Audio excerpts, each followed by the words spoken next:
What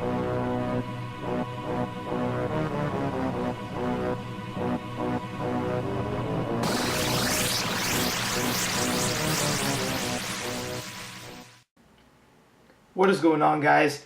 Channing here, and today I am back with another deck tech. No one really saw this coming at like these GXs being revealed. I'm talking about the Tapu's Turtonator and Midnight Lycanroc. They were just revealed, I think, last week, 2 weeks ago. No one saw them coming. And today I have a deck based around the Turtonator because there's something that really stuck with me. This one, I call it Trap Shell, because all you use is Turtonators. First attack, Trap Shell. Now, I'm not really going to cover the next two. You can go on PokeBeach and look at the GX and its translation. I'm focusing on the first attack. It's Trap Shell. It does 20 damage, okay? During your next turn, or during your opponent's next turn, if they attack you, they take 80 damage. 8 damage counters, which that's insane. That is insane if they attack you. And this is to trap them. That's why it's called Trap Shell.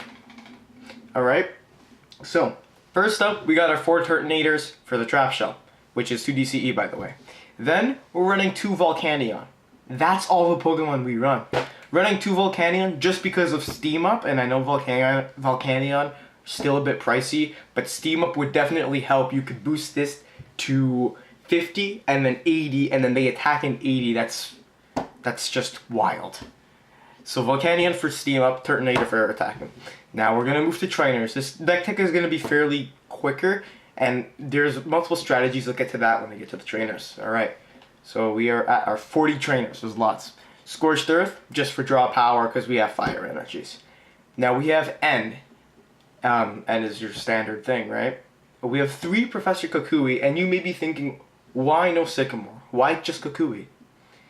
Because if you want, you do get that drawing, but if you want to add 20 more damage to the Trap Shell, since it's not a super powerful attack, but it's still, it can be multiplied to added onto to be just cornering your opponent to trap them. That's hence the name Trap Shell. That's why we have Kukui, so you can add that 20 damage. Now we have Fighting Fury Belt. This is your standard. You get 40 more HP, 10 more damage, which can definitely help some situations. Now let's move down a bit. Nest Ball. Nest Ball is search your deck for a basic Pokemon, put it on your bench. No flipping, no discarding. Just simple. And I have 2 Ultra Balls, just in case you want to put them in your hand and save them for later. Now we have Giovanni's Scheme, and you may be thinking, yo, but Channing, where are the Sycamores? There's no Sycamores in this deck. Giovanni's Scheme, you can either do the added 20 damage if you want, and Giovanni's Scheme is an optional, because I went for that instead of, I was going to do 4 Kukui, but then I decided adding Giovanni's Scheme would be way better, because you can choose if you wanted more firepower, or if you need more just draw power. We have Trainer's Mail, which is your standard thing in like everything. We have Switch, like I tried to snap, but like the Nintendo Switch, because I love that. I'm gonna love that thing when it comes out.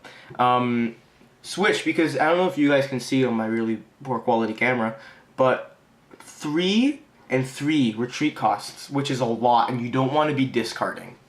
So you have your Switch. That's just to get to switch your Turtonators around, and even switch into a Volcanion if you wanted to. We have 2 energy retrievals, because we're going to need to get some energy back from Steam Up. 2 Assault Vest. This is where I'm going to get in the 2 major play styles of this deck. First one is trap them and go for as much damage as possible. That's when you get your Kukui in on the action, and you throw on your Fighting Fury Belt, so you're just hitting them hard for their damage, and you put your Steam Ups out and everything. So that's the first way. The second way, which involves Assault Vest and Bursting Balloon, Bursting Balloon can be used in both. That's why I have it there. But Assault Vest is because if you have a special energy, all damage done to you is reduced by 40. So it's more of a protective way. And just taking less damage while dishing out more, but you won't have your Fighting Fury Belt on you. So that's the trade-off. I think, personally, the Assault Vest way is better to play. Then again, I do a 4 Fighting Fury Belt. That can be switched around for some more Assault Vest and Bursting Balloon, if you wanted to. And the Bursting Balloon is just standard, so you can just keep hitting them for more, and it makes them afraid to hit you. That's the whole theme with this deck. And you're saying, oh yeah, well they could just stall, but that's why you have your energy retrievals out. And now, I'm just going to get into the next part of this deck, okay? Rotom Dex is going to be a staple in every deck. You can switch around your prize cards pretty much. You guys should know what Rotom Dex does by now. Now we have 2 Repel and 2 Pokemon Catcher. So Repel makes your opponent switch their active with one of their benched. This can be really helpful for luring out, because it's a surefire way to get them to pull someone out. And if they attack, they will guaranteed be taking damage.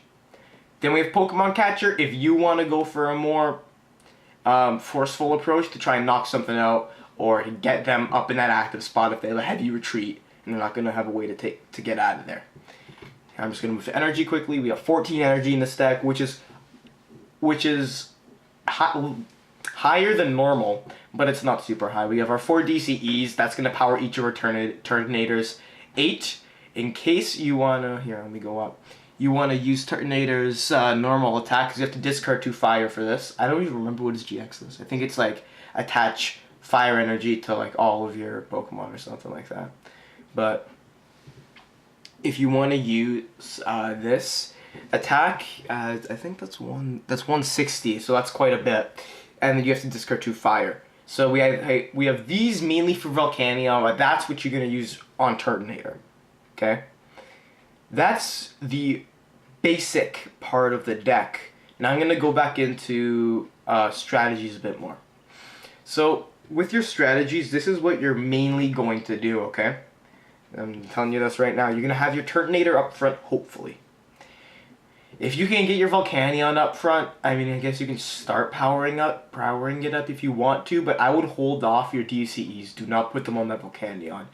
Wait for your Turtonator to get one, because then again, we have 3 Nest Ball, 2 Ultra Ball, and we have Trainer's Mail. Down here, sorry. You have Trainer's Mail to help you get that stuff out. So it's not like it's going to be a big issue to get these guys. Now, you're going to put your Turtonator up. Let's say you have 1 Turtonator on the field and 1 Volcanion, whatever. First way is you attach a Fighting Fury Belt, and you discard something for a Volcanion. That gives you 50 damage with Trap Shell. And let's say you have your DCE on there. You can actually do 50 damage in the first turn if you wanted. But you can even do more. You can do 70 damage in the first turn if you play a Kukui or Giovanni Scheme. That's how powerful this can be. 70 first turn for 2 DCE. That is using lots of cards in your deck. And you have to get really lucky with that in order to pull it off. But it can definitely still pack a punch and leave him for a surprise. Next turn, well, Trap Shell, 80, 70, and 80. That's quite a bit. That's 150 there. Some Pokemon will definitely be knocked out by that, especially seeing like the rise of more Stage 2 Pokemon, like a Toucanon deck. I have a feeling Toucanon is going to be good, and if he's done right, like if you use my version, foreshadowing, or shameless advertising, shameless plug I should say. But Toucanon could be good, and stuff like this, even just to get other Pokemon out early, or to get heavy damage on them early is what this deck's all about. That's why I called the deck, I named it after the attack, I named it Trap Shell, because it just traps your opponent, and then you kind of force them to do what they want to do. That's the whole thing with this. Now, the second way you play, you got your Turtonator and you have your Volcanion on the field. You attach one of the 2. Okay, in the first way I recommend putting a Fighting Fury Belt on, because the Bursting Balloon isn't a surefire way to get damage. But if you put the Fighting Fury Belt on, you're guaranteed to get that little first of damage, right? And if you need to, you can have a Bursting Balloon on another Turtonator on the bench, just swap them out with a switch after. And then you'll be able to hit them, I guess. So, that's that. So, the second way to play is you get your Assault Vest on there. Your Assault Vest is basically your insurance. So, because even though 190 HP, that's more than Volcanion, that's quite a bit, it's not going to be enough to stop decks like Mega Mewtwo and Lunala, because those are going to be in competitive so much in tournaments and stuff. It's not even crazy. That's not going to be able to hold it, so that's why you're going to want your Assault Vest on this thing. Yeah, that's pretty much it. That's pretty much the whole deck tech. And then, yeah, your Scorched Earth you can discard just for more draw power. Anyway, guys, it's been Hitmonchanting. I really hope you enjoyed this deck tech. And I gotta say, thank you so much for the love on the Mewtwo Lunala. I have almost 1,000 views on that video. That is insane, considering I have 8 subscribers as of this recording. That is wild. And yeah, I gotta say, thank you guys so much. Like this video if you enjoyed it. It helps me out so much. Comment down below. Tell me how you think I can improve this deck, what I can change around. Tell me what you think. And if you have any ideas, I got lots of comments on my, well, considering my channel size, on my Lunala Mewtwo, Turtonator-GX Mewtwo EX deck. And lots of you seem to enjoy that. So thank you so much. That really helps me to that you're letting me know that you like my content. Yeah, for me, I know there's other channels on YouTube that put deck techs out, but I like to take a more interesting and original approach. I don't mean to sound rude to these other YouTubers because I adore them all, right? But take a more unique way of making the deck tech, and a different styles of play is kind of my thing that I do. And hopefully, if YouTube is successful, hopefully it is, then I'll hopefully get a new camera, a better computer, so I can actually screen record, all that jazz, and I'll be able to actually make this in TCGO. I didn't want to make Mewtwo and Lunala because that would have just been way too difficult to make because of all the rare cards. But with Turtonator and Volcanion, I may be able to pull that off in TCGO. I have pretty much everything except the Sun and Moon cards. But anyway, I'm almost there. I can do it. Anyway, so I said this already once. Like this video if you enjoyed. Comment down below. Tell me what you think. What could be improved. And subscribe. Helps me out so much. Honestly, I already can't believe I'm almost at 10 subscribers. And I just started my channel about 2 months ago. So it was, or a month and a half a bit. Yeah. So yeah, anyway guys, thank you so much for watching. Do everything I just stated. And I'll see you in the next deck tech. As for what that's going to be, well, I have some ideas that has to do with Golisopod from Sun and Moon 2, the set, okay? You just keep that in mind, go on Poke Beach if you want to find out that card. Anyway guys, goodbye.